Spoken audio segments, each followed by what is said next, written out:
Hello my dear student, hope you are fine and taking care of yourself at your home. Myself Monica Daya. As you know that we are doing the chapter magnetic effect of electric current. So before starting the topic, please do like and subscribe my channel and press the bell icon button for further notification. And moreover, you can see these videos on school website also. Last class I have explained you about magnetic field lines around a circular coil. Now let's see this little bit detail of that topic was remaining there. So when we are having a coil, as you can see that I have drawn a coil. So in this coil the current is going in clockwise direction. So as you can see that this point when the current is going, so apply the right hand thumb rule for this point. So what is the field lines? Anti-clockwise. And at this end when you will come, what is the field line? Then it becomes clockwise. What does it show? It shows that every point contributes to the magnetic field lines when we are having a loop. And these field lines, when they enter inside the loop, so their direction becomes same. So that you can see that outside the direction is different, but inside their direction is same. So every point on the wire carrying current would give rise to the magnetic field and appearing as a straight line at the center of the loop. So because right hand rule if you will apply, this is the wire. So these circles become larger and larger. At here also circle become larger and larger. Inside it becomes almost a straight line. So we can say that every section of wire contributes to the magnetic field lines in the same direction within the loop. Means when instead of straight wire we turn it into a loop, then what would happen? We can increase the magnetic strength, because at that time every section of the circular wire will contribute, and at every point direction of the field lines would remain the same inside the loop. And moreover, instead of one loop, when we are having n loops, so what would happen? The direction of the current in every loop is same, so magnetic field will also get add in the same direction. So strength also, magnetic strength of the magnetic field strength will also get increase. So we can say that this magnetic field strength depends on number of turns of the coil, how many coils you are having. It depends on the magnitude of current, like we have done in the straight wire conductor. Here also if you will increase the using rheostat the magnitude of the current, then strength of the magnetic field lines again increase. It is inversely proportional to the radius of the coil.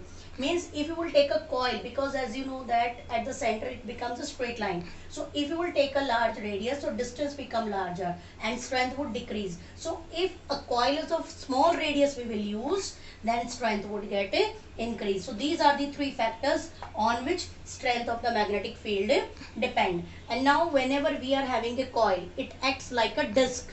We can say that it have a two phase, one phase and another phase. So it depends in which direction current is going. Like a disc is your what, you know all of you what is a disc. So it have a two phase. So when current is going clockwise, so that phase is south polarity, and when current goes anti-clockwise, this is a north polarity. So let's do now solenoid.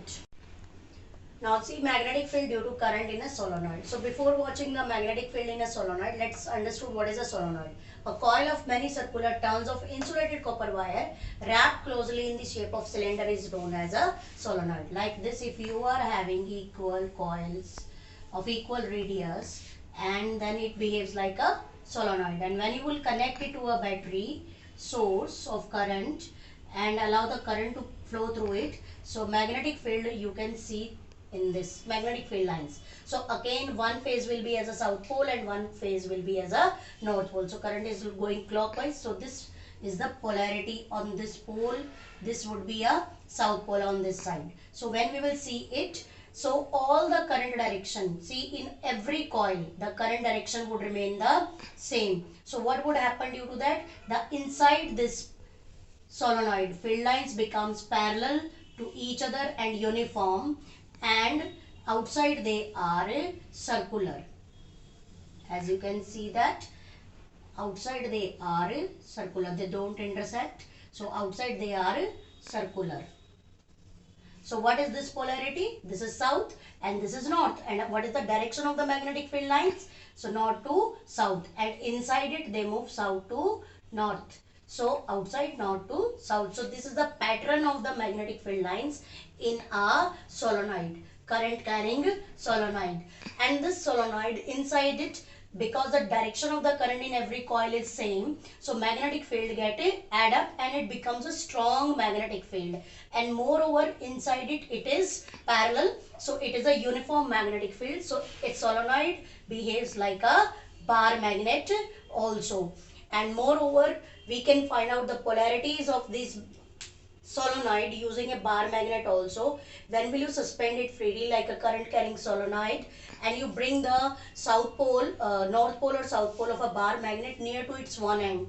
If it get attracted, like north pole you have brought it near to this end, if it is get attracted, we will come to know that this is the polarity of the polarity of this solenoid is south pole, and if it get repelled, then it shows that the polarity this is north pole. Using a bar magnet we can find out these polarities also. So this later on this strong magnetic field is used to magnetize a soft iron core when it is placed inside it, and that is electromagnet, that we will do in the next class. So this is all about the solenoid. So this is the pattern of the magnetic field line around a solenoid. So do practice. Moreover, what you have to do, the radius of each coil should be same, and the number of turns you have to show. Don't make the like this, you can make bigger smaller line. All that the coil should have the same radius you have to make in the diagram. No field lines will intersect each other. Field lines move from north pole to south pole outside. Inside they are parallel south to north. Thank you and have a nice day.